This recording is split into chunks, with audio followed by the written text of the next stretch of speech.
to start off, and this is for all three of you. This is I find it so fascinating that you guys have had so much time with these characters. You have literally played these characters in different forms and so for so long, and seen all of the growth that has yet to come, played them to their completion, and at least to one level of it. And now you have to kind of step back to basically like the second, stepping back all the way to early in the development, before they had all these changes, before all they had all these elements and relationship shifts. For all three of you, what is it like coming back, and what has surprised you the most about these characters, kind of with that foreknowledge of what is to come, but also stepping back and, oh yeah, right, I forgot. I used to be this shy as a character, but Scanlan used to be a dope, right?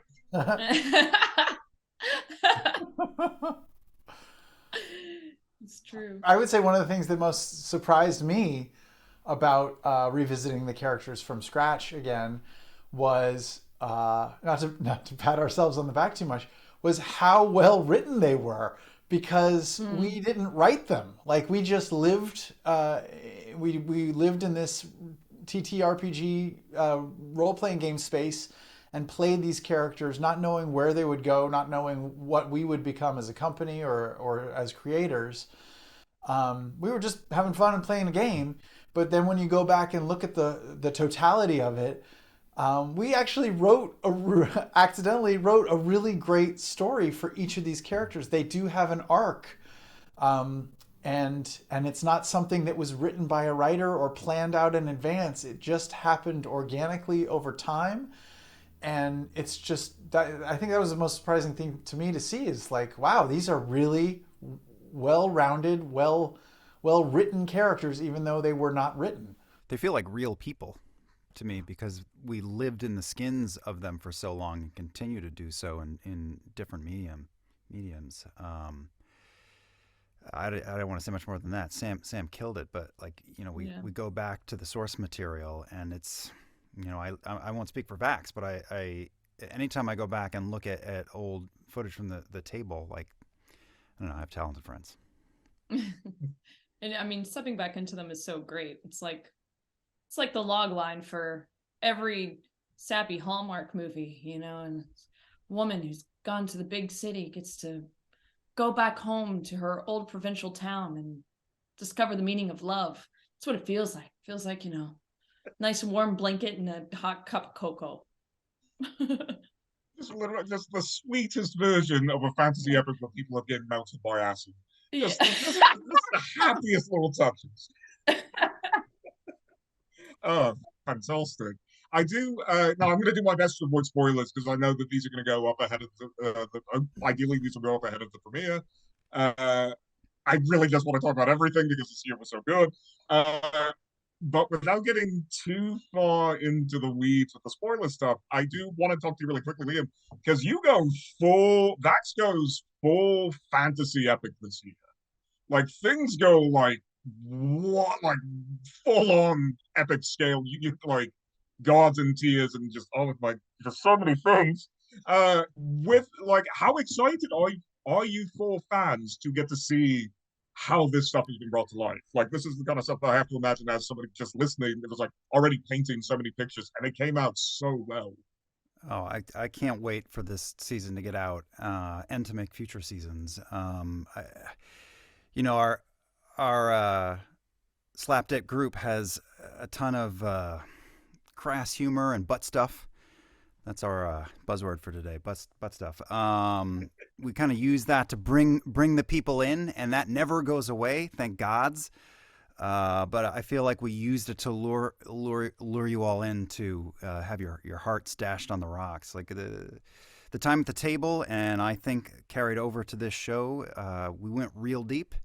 And that's sort of the unique nature of our group, is that we are a bunch of nitwits who can, wring your heart out.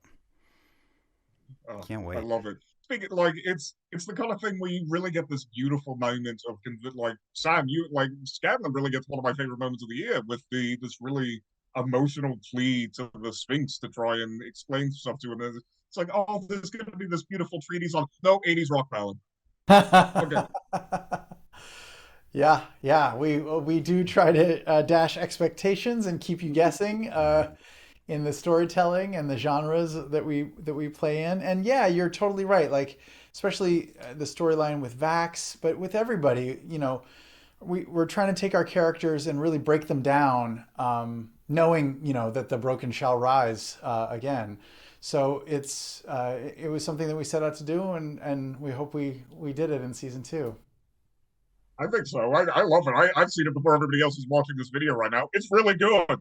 Uh, Marisha, I wanted to bring up because Keyleth has this beautiful chemistry as a character. I love that she's a little bit of Aang and a little bit of Gandalf and a little bit of the dorky girl who doesn't quite realize why people are hitting on her. Like it's all of these really fun elements that blend together really, really well. So given this point of the story, like what has been your favorite element to play with? What has been kind of the most fun part of Keyleth to kind of really dive into this season? Oh man, it was such a fun season for Keyleth. Obviously, she has a very big moment where she kind of comes into herself a little bit more and has a nice boost of confidence and gets some new abilities and has a little magical girl transformation moment to a new, sleek, flashy wardrobe.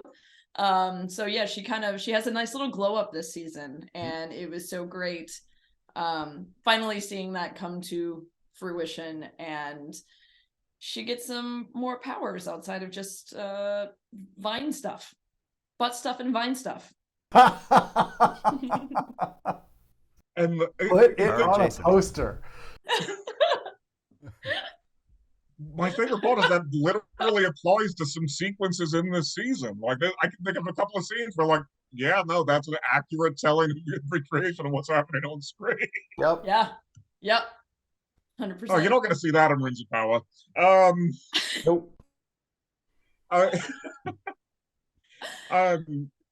Liam, I did want to also bring up, because I know Laura's not here right now, which is a shame because I had so many other questions for her as well. But I did want to talk a little bit about Vax and Vex, kind of because this year there really is so much kind of exploration of not just who they were and who they used to be and how that influences who they act now, who they are now. But that relationship is just such a big piece of the emotional through line of a lot of this season, a lot of Vax and Vex's storyline in particular. What was that like this year to kind of really delve into, to really kind of go into with Laura and kind of find those beats together? Well, as emotional as it gets, it's like Marisha was saying, it is like coming home and having a warm home cooked meal. Laura and I feel like we are brother and sister now, full stop.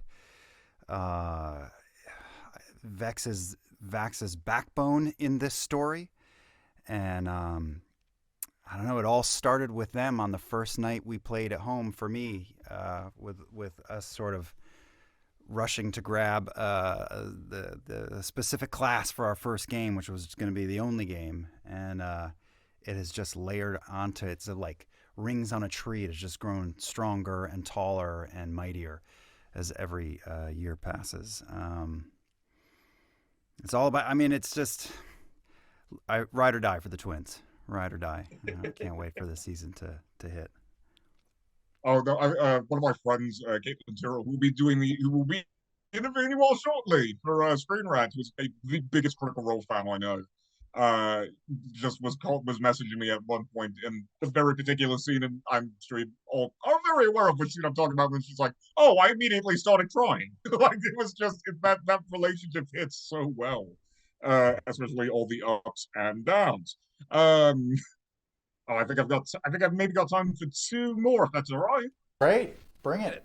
Fantastic. And Sam, this is actually for you because I really wanted to bring up the Scanlan has one of my favorite elements this year of shifting so back and forth between, oh, he's this character he's the underdog in a fantasy story. He's this guy trying to realize his own self-worth while, the dangers and threats and doubts and everything about internally and externally. He's also just kind of stuck in a sitcom because he's got the buddy relationship with Vex. He's got then Vax. He's got this little bit of tease with another character in the cast. Like there's all these two elements of the character I really, really love. Was it like juggling those two aspects? Well, I've had practice doing it with this character for many years now. And yeah, I mean, the character of Scanlan, when we started playing the game together, started as a joke, really, just to, a throwaway, silly, lascivious, gross character, and ended up being so special to me over the years. And I found a lot of nuance and value in the character, but also like learned a lot about myself and in playing him over the years. And I think what you're seeing in season 2 with Scanlan is exactly that, like a character realizing that maybe he's more than just a joke, maybe he's more than just a punchline. And once you come to that realization, then you got to do the hard work of like figuring out, okay, well then who am I? So yeah, he goes back and forth a lot, from silly to serious, and that will continue as the series goes on. And I just hope he lands in a good place for himself. Oh, fantastic. And then kind of last question, and this is for all of you. This is one of the things this is such a unique experience, I have to imagine, because everything I've seen about you, like you've spoken about it, all of you, is this is a family, this is together. You guys have been playing these characters for so long. You've been playing together for so long and seen this world evolve together for so long. And you've all done other projects, other productions. I'm a DuckTales fan. Like, all these other things. This has got to be such a unique experience compared to anything else in this industry. Like, from your perspectives, what has this been like, and what has this meant to you to get to kind of take this on and bring this to a whole new level with this show? Take it, M. Okay. No, Brandon, I think you really kind of hit the nail on the head where you said, it is such a unique experience in this industry that is rare, if not non-existent, before what we've done. And I think we're truly lucky. I mean, entertainment industry, Hollywood, it's hard to break in. It's hard to get your ideas out there and sold and out to the world. So we truly count our blessings every day that not only are we able to be privileged and lucky enough to, have this opportunity, but that it's with a story based off of our D&D campaign. It's just so wild that any of this is even happening. And yeah, we pinch ourselves on a daily basis. Oh, fantastic. Well, everybody, thank you so much. I really, really appreciate getting to talk to you guys. It is such a fun year. I am so ready for season 3 after burning through all of this year. Have a good rest of your day, a good rest of however many more of these you have to get through. And I hope I get to talk to you all again soon. Thanks so much for everything. Thank you so much.